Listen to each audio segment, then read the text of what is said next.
蒙光就起身啦。搭乘公共交通工具輕軌返香港。喺機場食嘅早餐。係啊，等陣就係搭呢架飛機。原來長榮差唔多全部都喺2號客運大樓，唔使2個鐘就由台北嚟到香港啦。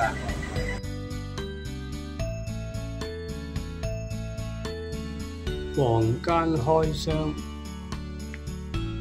，2張床，冇其他空間。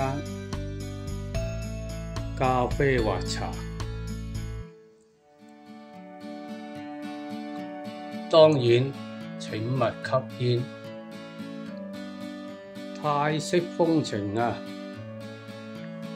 有個落地大玻璃窗，望見河景。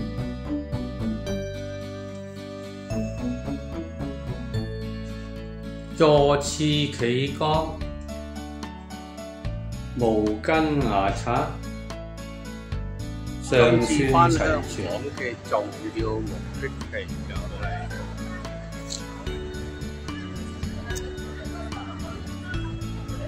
美心皇宮飲結婚酒，我就係其中一位高朋滿座。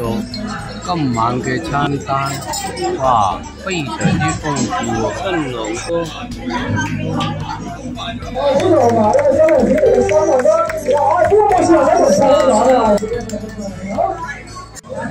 歡樂嘅時光過得好快，轉下眼又到美食唔中唔西嘅自助早餐。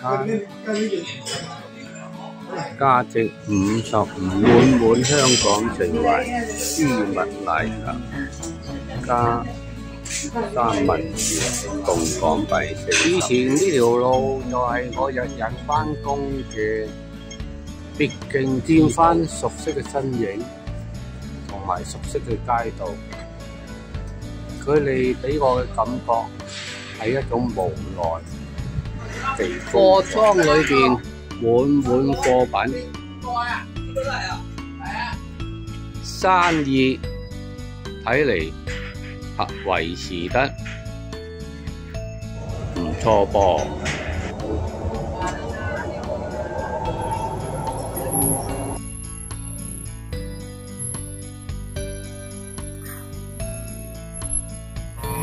歡聚午餐。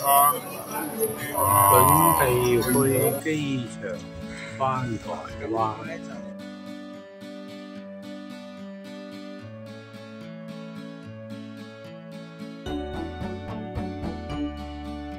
第2航客，返屋企咯。